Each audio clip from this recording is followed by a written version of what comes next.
తమిళ రాజకీయాలు ఇప్పుడు వాడివేడిగా జరుగుతున్నాయి. రాబోయే ఎన్నికలు అంటే 2026లో రాబోతున్నటువంటి ఎన్నికలకి ఇప్పటి నుంచే పావులు కదిపిస్తున్నాయి అన్ని పార్టీలు కూడా.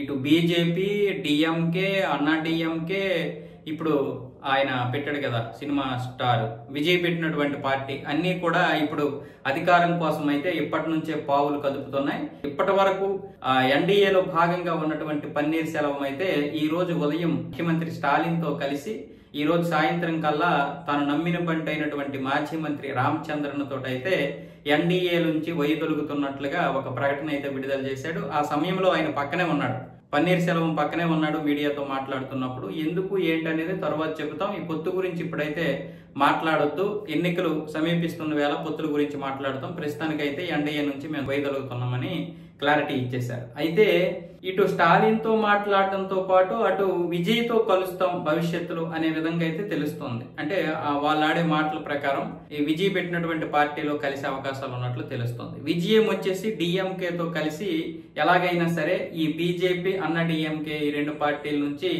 ఎలాగైనా సరే ఈ రెండింటిని ఓడించాలి తప్ప ఎవరు గెలిచినా ఒకటే. అన్నది డిఎంకే గెలిచినా ఒకటే, విజయ్ గెలిచినా ఒకటే, ఎవరు గెలిచినా సరే తమిళ పార్టీ గెలవాలి. బీజేపీ ఎవరితో కలుస్తుందో ఆ పార్టీని గెలవనివ్వకూడదు. అదే ఇప్పుడు తమిళ నాయకుల యొక్క అభిప్రాయం. అందుకోసం ఇప్పుడు విజయ్ స్టాలిన్ కలుస్తున్నారు. అంటే పన్నీర్ సెల్వం కూడా అటు వెళ్ళిపోతున్నాడు. తప్పేమీ లేదు, ఎవరికి నచ్చిన పార్టీలో వాళ్ళకి వెళ్ళిపోవచ్చు, ఎవరికి నచ్చిన పొత్తులో వాళ్ళు చేసుకోవచ్చు. ఇది రాజకీయం, ఇది వీళ్ళతోటే ఉండాలని ఏం లేదు. అయితే బీజేపీ చేస్తున్నటువంటి చాణక్య రాజకీయాల్లో ఇప్పుడు పావులమైపోతామేమో అనేది డిఎంకే అలాగే విజయ్ ఈ రెండు కూడా భయపడుతున్నారు. ఇద్దరు భయపడి ఇప్పుడు ఒకటిగా అవ్వడానికి ప్రయత్నాలు చేస్తున్నారు. లేదంటే ఓట్లు చీలిపోతాయి. ఓట్లు చీలిపోతే గనక ఖచ్చితంగా బీజేపీ లాభపడుతుంది. ఎందుకంటే స్టాలిన్ మనస్తత్వం సిద్ధాంతాలు, విజయ్ మనస్తత్వం సిద్ధాంతాలు ఒక్కటే. ఈ రెండు పార్టీల యొక్క సిద్ధాంతం ఒక్కటే అయినప్పుడు ఓట్లు చీలిపోతాయి. కాబట్టి అలా చీలిపోతే బీజేపీకి లాభం. కాబట్టి బీజేపీని ఓడించాలంటే మనం కలవాలి అన్నది ఇప్పుడు తమిళ్లో జరుగుతున్నటువంటి పెద్ద చర్చ. అందుకే ఇప్పుడు పన్నీర్ సెల్వాన్ని కూడా వీళ్ళు మాట్లాడడం జరిగింది. మార్నింగ్ వాక్ లో భాగంగా పన్నీర్ సెల్వం అయితే సీఎం స్టాలిన్ ని కలిసి మాట్లాడిన తర్వాత మధ్యాహ్నం కల్లా ఈ విషయం అయితే చెప్పడం జరిగింది. ఎన్డీఏ నుంచి మేము వైదొలుగుతున్నాం, పొత్తుల గురించి ఇప్పుడైతే మాట్లాడను, ఎవరితోటి పొత్తు లేదు అన్నట్లుగా. కానీ వాస్తవానికైతే ఇప్పుడు పన్నీర్ సెల్వాన్ని వాళ్ళు లాగేశారు. డిఎంకేను విజయ్ వెట్రి కలగం ఉంది కదా, ఇప్పుడు వీళ్ళు కూటమిగా ఏర్పడతారు. బీజేపీని అన్న డిఎంకేనైతే వీళ్ళు వేరు చేస్తారు.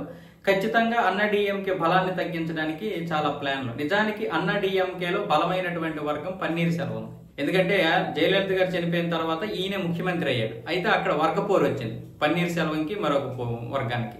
దాంతో ఈయన సపరేట్ గా ఒక వర్గంగా ఏర్పడ్డాడు, పార్టీ ఒక సపరేట్ గా ఉండిపోయింది. ఈయన కొత్తగా పార్టీ ఏం పెట్టలేదు, కానీ పార్టీలోనే ఈయనకి ఒక వర్గం ఉందన్నమాట. ఇప్పుడు ఈయన వర్గం వచ్చేసి ఇప్పుడు డిఎంకేలో కలుస్తుంది. అన్నా డిఎంకే అయితే అఫీషియల్ గా ఉంది ఇంకా ఎన్డీఏలో, కానీ పన్నీర్ సెల్వం బయటకు వచ్చాడు.